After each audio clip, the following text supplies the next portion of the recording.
Welcome back to Coast View. I really enjoyed that conversation with Jeff Duncan.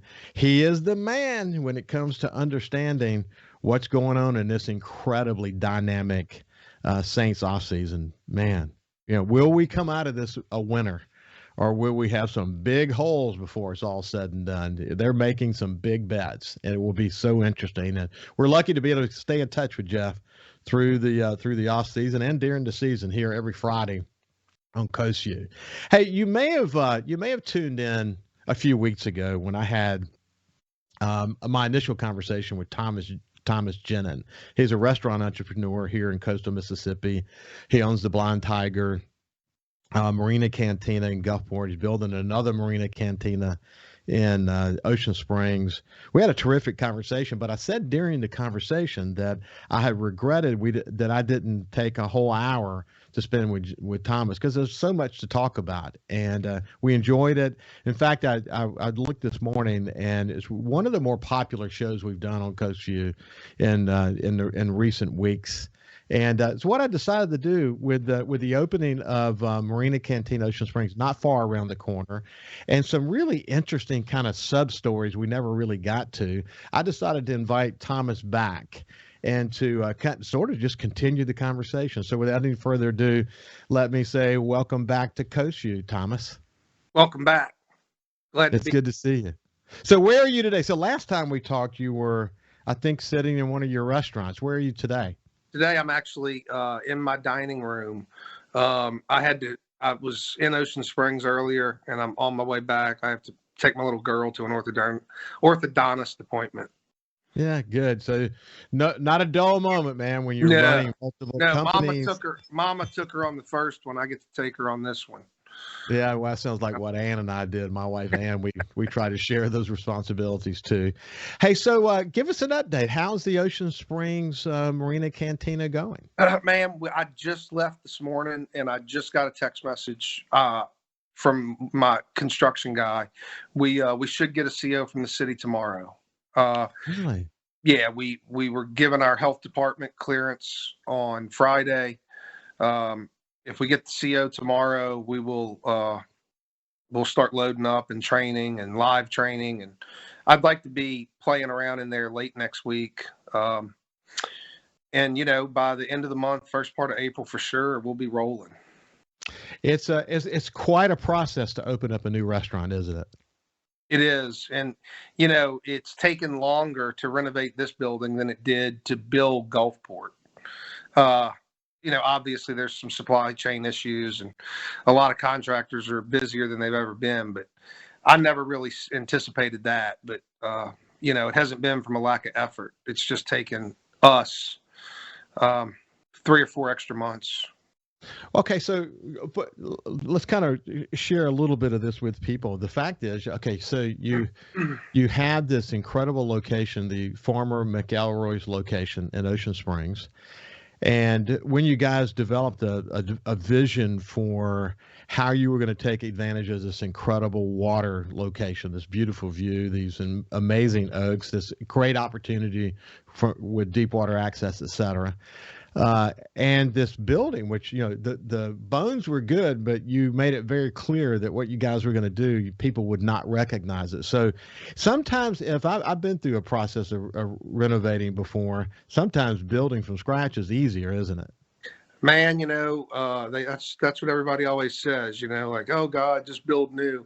I mean, I get it, but again, like you said, I mean, yes, this location, the original restaurant, Fisherman's Wharf, as I understand it, was built in the mid 90s.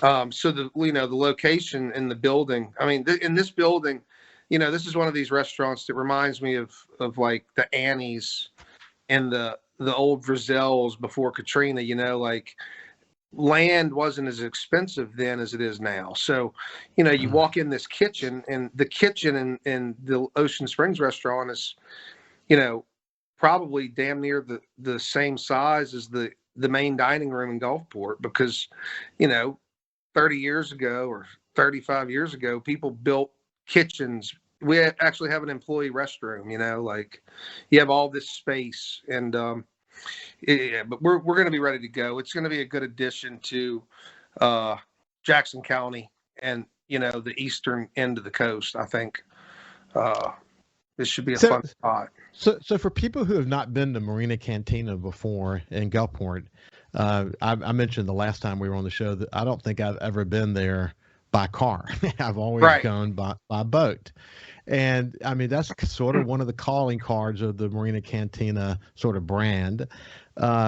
Boy, in the case of Ocean Springs, what a great opportunity you have to, once again, draw people there by boat. And you've really worked hard to take advantage of that, haven't you? We have, man. Ivan, he bought the building and added a big giant back deck on, and then we've been doing all the other stuff. But yeah, I mean, we were both, I think I mentioned this before, he originally called and he goes, man, you want to do a Marina Cantina in Ocean Springs? And I said, well, where? And he said, the old McElroy's. And I was like, man, this has to be on the water. He goes, well, it is on the water. And we're like, what? I had driven past it 100 times and never realized that it could be boat accessible. So that's what kind of, nudged me over the finish line, I guess. Yeah. Yeah. The big fourth down moment for Marina Cantina was when we realized, hey, we can create a boaters hangout. And, a lot of the people we know in Jackson County, they come to Marina Cantina by water. I mean, they leave their house and take a 20-minute boat ride, and they'll come to Gulfport. And I think we'll see a lot of the same boats in each place. On the weekend, I think it'll be, people in Gulfport heading Ocean Springs and vice versa. That's the plan anyway. Well, I'm sure it will happen. I'm sure it will happen. But if you choose to go by car, you guys got a great parking lot there, and you've got a great sort of setup so that when people get there, they can choose to eat inside or outside and see some of the most beautiful views on the coast. I mean, it's kind of, again, that's kind of your calling card of your restaurants. You want to have water view. We do. I mean, I had a conversation. We're working with a group right now on a project in Alabama. I don't want to jinx myself, but we should have some ink dry here in the next few days, maybe by tonight, actually. But, and that's what one of the architects, he's from Baton Rouge. And we kind of went on a field trip last week, and we started in Ocean Springs. We hit Gulfport, then we hit the butcher shop, Bay St. Louis, and we ended up in Slidell. And that's what he said. He said, man, how long is it taking you to do these buildings? And I said, well, it's taken a lot longer than if we were building them in the middle of big box chain developments, right? The waterfront location to me is always people want to gravitate toward the water. The people that live here and then the people that visit here, it just seems like to me the natural spot, if you're going to drink a cold beer or have a margarita or, watch the sun go down, it's always better on the water. The closer you are. It is, and which is, I mean, that's just the way it is, and that's why coastal Mississippi has this unique position in the entire region to be able to attract people here, because we're this collection of wonderful small communities, each with their own special sense of place, that together create this really incredible economic engine for the rest of the state. And it all derives from, whether it's from an economic point of view like Ingalls or Stennis, or whether it's from just a restaurant or just enjoying sitting out on the beach, it all comes from the proximity to water. I mean, we're lucky to live in a coastal community. Well, hey, so look, what the story you and I didn't get into the last time, we'll start it here, we'll finish on the other side, is that our friend Sonny Schindler, who is a terrific charter boat captain with Sure Thing Charters, has consistently bragged about the work that you've done over time to really accommodate charter boat captains. And in the last time you and I talked about, the Pearl and, downtown Bay St. Louis and the connectivity to the waterfront and the way that charter boats can come and park and people can bring their food in and have it cooked. And I love that story, but it didn't start out that smooth, did it, buddy? No. It did not start off. No, it started off with me racking up some legal bills with your friend Robert Schwartz. Actually, we had to had to backstep a little bit back in the day. And, it was what started off is just a completely innocent thing. As the world turned back then, there were actually laws. The DMR had laws on the books that were enforceable. And, they kind of explained it to us. And that's when we said, well, let's try to work together, because we feel this is I'm not bartering. There was a rule on the books. The Mississippi State Department of Marine Resources had a rule on the books that basically said it is illegal to barter for anything if you're bartering with seafood that comes out of the Mississippi water. So let's do this. What was happening was the charter boats would come back, their guests would bring their food, their catches up. You guys would cook that for them, and they proceed. They would hang out under the restaurant, And yeah. But we'll come back to that. But just in summary, they perceived that to be against the rules legally, and you were in some big trouble. So as a result of your challenge and your legal maneuvering, you were able to sort of reach a conclusion. We'll come back on the other end of this and after the break and continue the conversation. Okay. So I have Thomas Genin, who's a restaurant entrepreneur, and we're telling a story about how he got in a little bit of hot water because of something he did. And let me tell you, I went to Cabo San Lucas and with my family. We had a great trip. I caught my first striped marlin. We caught dolphin and tuna. And when we got back, we brought the tuna back to the hotel where we were staying. And the chef there prepared sushi and all kinds of stuff for us. And it was just a great experience. You would think, that's normal and that we should just be able to do that. Well, that's actually not always been normal in coastal Mississippi. And I don't think, Thomas, when you guys first started to do this, you had any thought that it was illegal. But you discovered it was. And so continue the story. Yeah, well, so I built Shaggy's in the Pass Harbor. We started in 06, opened in 07. So you also have to remember now, like, the coast is still in the dust of Katrina. I mean, there's every city was in a little FEMA trailer. I think the DMR didn't even have an office. I think the DMR might have had an office somewhere in the destroyed harbor. So it was kind of, it wasn't as organized as it is now. And if you needed to talk to somebody, you had to find them. You couldn't just pick the phone up and drive to Biloxi. But anyway, so we would have customers. They'd come in by boat.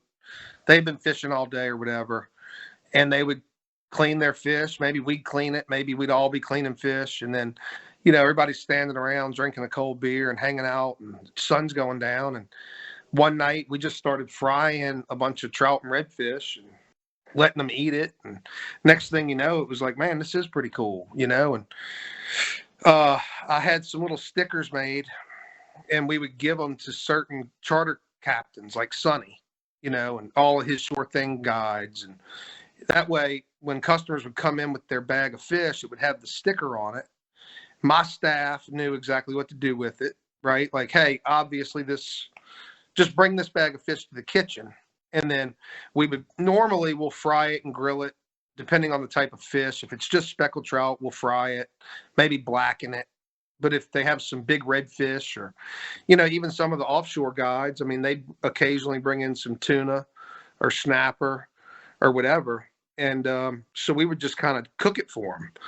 And then I guess a couple months goes by, and then knock, here comes the DMR enforcement guys. They're like, look, this has to stop immediately. This is bad. This is illegal. And I was kind of taken back by it, because I'm like, well, I mean, we're just the restaurant trying to have fun with everybody. And I knew in Orange Beach and in Destin, it was common just from going there myself. And so long story short, I just didn't want to just cave and just roll over. And because it was, it was so cool, and I basically called Schwartz, who's a friend of mine, and I said, Rob, fishermen, we would, there were plenty of days where we came in with an ice chest full of fish. And I said, man, look, this is what's going on. And, we all kind of kicked it around, and we basically kind of said that we weren't going to stop, so to speak, and what's really, I think if I recall correctly, Robert said, well, you might just have to go to jail over it. Do you want to do it that bad? I said, well, yeah, I kind of do, Robert. And now it's kind of, what are we supposed to do now? Tell everybody we can't do it, because there's this old law in the books. And, I'd imagine one of the competitors at the time was pissed off about it or whatever. So we basically asked the DMR for a sit-down meeting. And then me and Schwartz and a couple of my guys, if I recall, we went and met in Biloxi. And we kind of explained it to them. And I think everybody in the room, after we explained it, they were like, well, this does make sense. Maybe we should create a new rule here that says, commercial businesses, restaurants and charter, licensed Mississippi charter captains can engage in this sort of shared services, right? Where Sonny's group of 4 men that just caught speckled trout and flounder, and they're staying at the Hollywood Casino, they can come to the Blind Tiger, or at the time Shaggy's, or whatever restaurant, Steve's Marina Restaurant in Long Beach, wherever. And the charter captain can bring his customers there, and the restaurant can prepare their fish, and everybody can win-win. And basically, man, they, I forget the state rep at the time, but they did present this to the legislatures in Jackson, and they changed the rule. They did a deal where I forget exactly how it reads, but basically, fin fish can be served between restaurants and charter customers. I think it's like within a half a mile of the marina, or maybe it's a mile from the marina, but I was shocked. It was like, wow, we went and had a 90-minute little sit down, and like 6 months later, I get something in the mail saying, hey, look, this is the new bill, and you can legally advertise and do this now. Wow. Now that takes care of the DMR part of it. That doesn't necessarily take care of the health department part of this whole thing. But I think we're good. Yeah.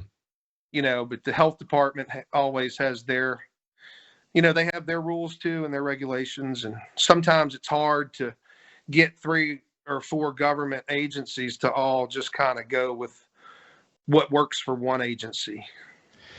Look, as I mentioned about my experience in Cabo, and you mentioned, of course, in Florida and Alabama, it's a no-brainer. It's a no-brainer to do this. And sometimes you just have to have someone who's willing to kind of, stand up and be bold and force for the right thing to happen, and to work hard toward the right thing to happen. So we get what I would refer to as the Genin bill.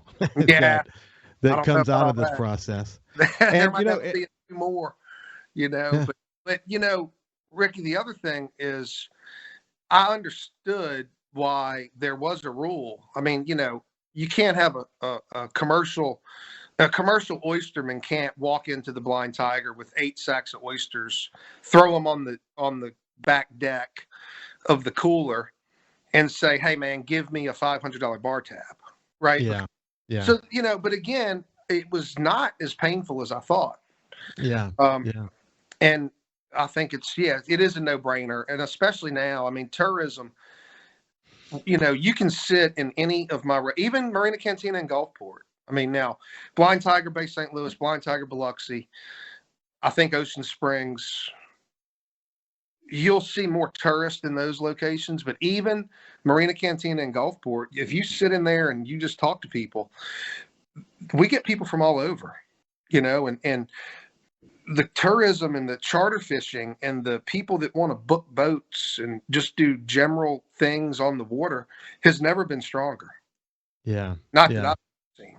No, I agree. I agree completely. I think actually, and you're a big fisherman, and you know that I am as well. And through Super Talk Outdoors, I talk about this all the time, that we're the capital of the outdoors in the United States. You may find certain aspects that are better, but when you bring it all together, the backwater fishing, the offshore fishing, the deer hunting, the duck hunting, just the canoeing, we've got the best the best in the United States here collectively.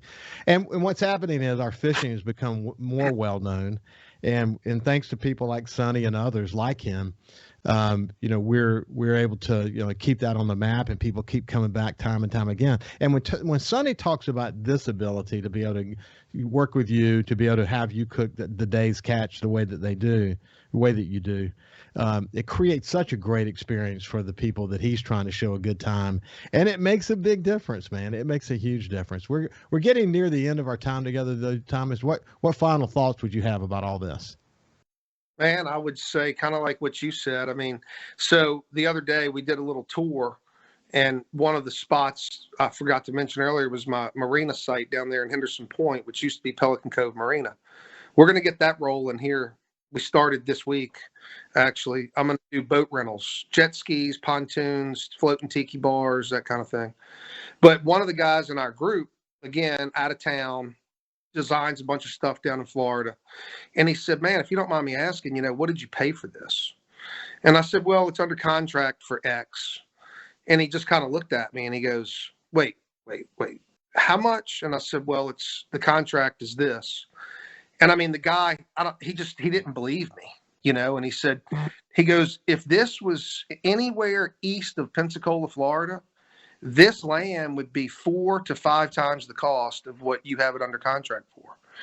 And, Ricky, I think that's another big part to this whole thing. The Mississippi Gulf Coast, I mean, $100 bill is going to go a lot further here than 100 miles in either direction of us.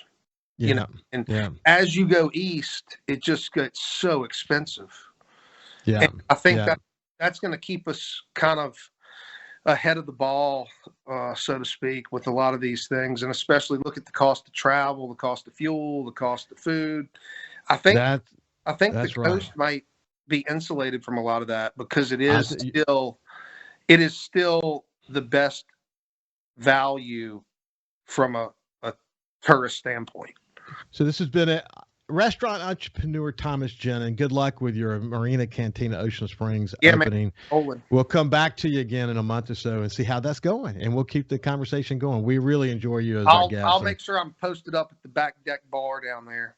Yeah, you bet. Good to see you, my friend. Okay, thank you. Have a great weekend, and we'll see you on Monday.